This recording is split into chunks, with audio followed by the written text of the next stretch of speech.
Warami Mitiga, Budra and Awunya, Yugu and Awabakal Ngurua. Hello friend, good to see you. Today I'm on Awabakal country. As you can see, the pages are getting pulled apart again.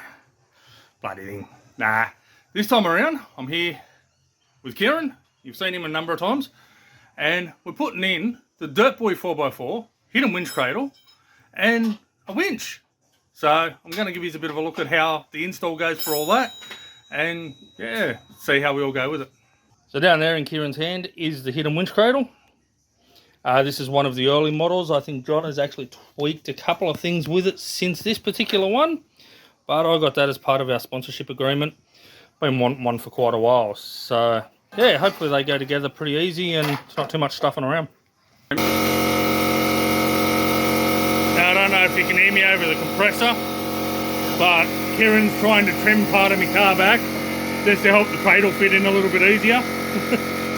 I don't know, I'm sure there's another trick to this that you don't have to cut your car apart, but anyway, there we go, that now shut up. But yeah, Kieran's just trimming back that little section there. Turning metal into liquid. It's nothing in particular. I'm sure you could do it with a grinder, but Kieran's been trying to do it the quick and easy way with the plasma cutter instead.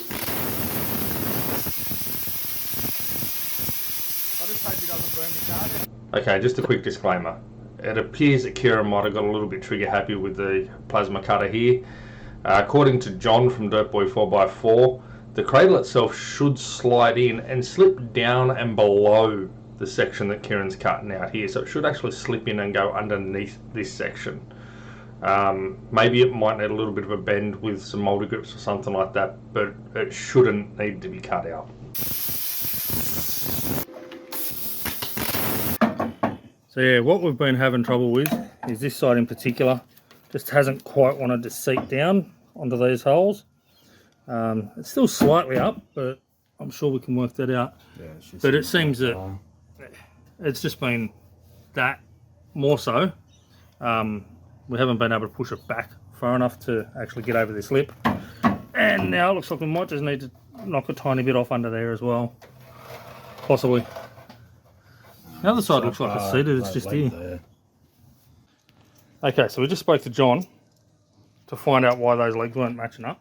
And what he said is we've got to drill through here, this hole here, and these L brackets go on the other side and actually bolt to the legs. That's why things weren't quite lining up, because I didn't realise that we had to drill in through there and put them in. So yeah, now we know that, should be easy. Okay, so now we worked all that out. Next part is to put a few rib nuts in. John did send me some. Kieran's using some of his own ones though. They're an M10 bolt. Put a few of them in. Kieran's just trying to remember how to use the tool. It's been a while since he's done it. So the rib nuts are in. Move all this fucking shit out of the way.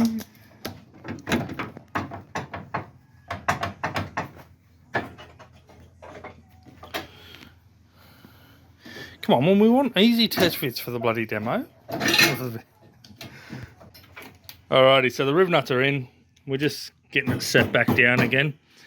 Is that that L bracket just pushing against it or something, is it? Yeah. Yeah, both of those L brackets. Yeah. Just making life hard. Yep. Of course they are.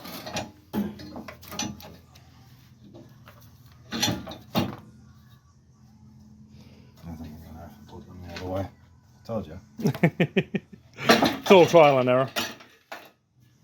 So I don't think your thumb will hold up to what this is. No, definitely not. So the L brackets need to go that side, on the outer side of them, not on the inside, because of that pushes up against the crush rail at the front. Right up against the body. Yeah. And it's right up against that bolt. So if you can see in there somewhere, it's right up against my bolt. So that bolt can come out and be cut down or whatever, it doesn't really matter if you can sort of see down there. That bolt's definitely in the way. And then that settles down on this side. Kieran's not getting it down on this side.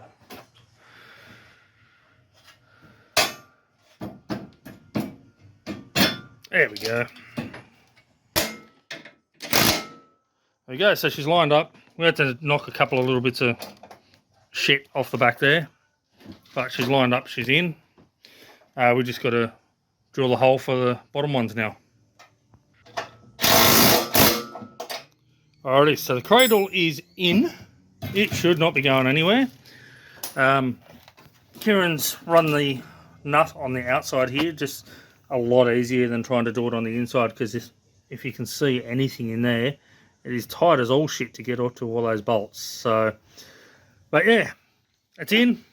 It doesn't look like it's going to go anywhere in a bloody hurry, that's for sure. Now we got to get ready to put the winch in. Those headlights can go back on now too. Oh yeah. Get ready to put the winch in and then wire all that up. We did have to take the front bash plate off for it. So we've run into one more minor problem. Me horns. The winch needs to come back a bit further, and that's going to hit the bloody horns. Don't worry. Oh, you can't even see that stupid shitty name there, but yeah. So the horns need to be moved. Shouldn't be too much of an issue. I'm sure we can just relocate them up here or something. Okay, so we've worked one thing out while Kieran trims down one of my bolts. If you take that damn thing out, which we had to, take that fan out, put it in before you put the cradle in, because one of the bolts is down in there and she's a real bitch to get to, and it has been a real pain in the ass. Alrighty, so now the winch is going in. Kieran's just bolting that down, and I know it might look like I'm doing nothing, but I am helping a little bit. Yeah, Kieran's just putting the winch in. We're working out where that's going to sit with the bar, where I'm going to put the control box, which is down there, and how I'm going to have to cut a little bit of the bull bar, and yeah, I've got to have access to the clutch as well. So yeah, just working all that out now. Shh! I don't have king shit on my car. If I can get a bloody grip of it.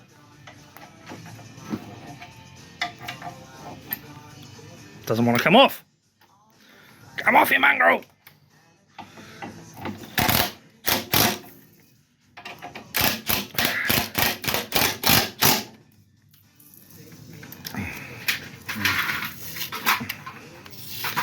There we go, it's no longer a king's winch. So there's the winch in.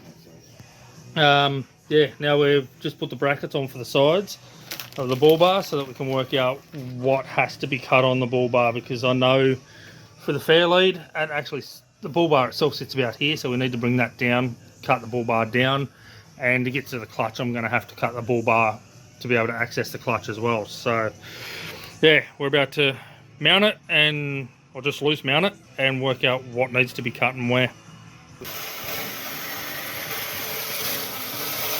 So we've just marked out where we need to cut for the bull bar, so you can see a bit of a mark there, coming around on the curve there.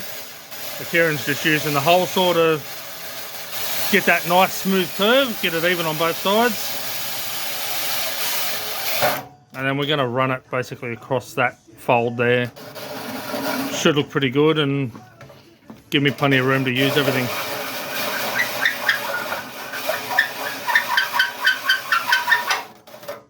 Gotta love that high pitch noise.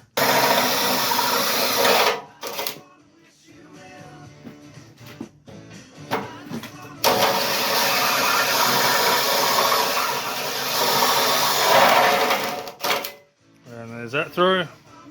So then he'll just use the angle grinder to clean it up and knock it out from the top.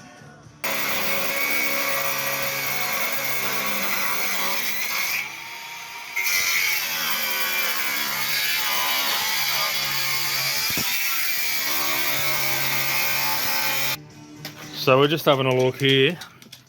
That's sort of lined up with the bull bar where it's going to sit, but that's not giving us a big angle to winch down. So if I'm, for example, trying to winch up over a hill or something like that, and the cord's pulling downwards, it's not giving me a lot of angle. So I'm thinking we might just try and come down maybe another 15, 20 mil, something like that. And then that will give us a fair bit more clearance, because I've still got to put the rubbery stuff on there as well to protect it. But yeah, another 15, 20 mil will give us a lot more clearance coming out of there. and make it a lot safer, I think. Now for the moment of truth. We've got the grill back on, but before we do the bar, let's give it a test. Nah, she's broken.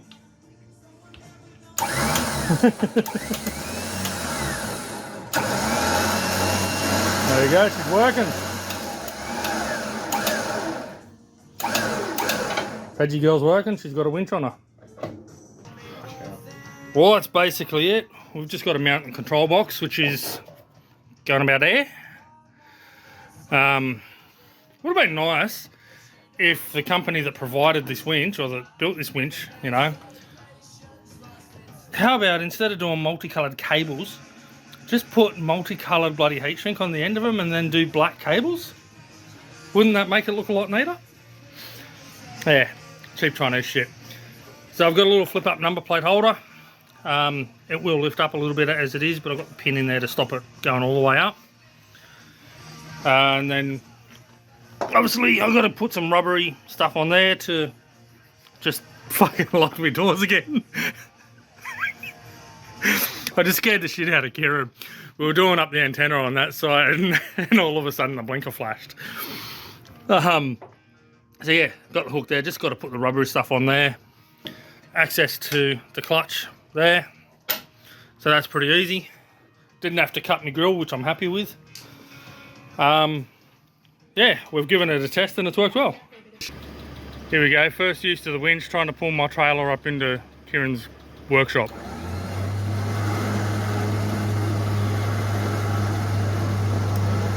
Yes, we don't have dampener blankets and all that shit because this is the trailer.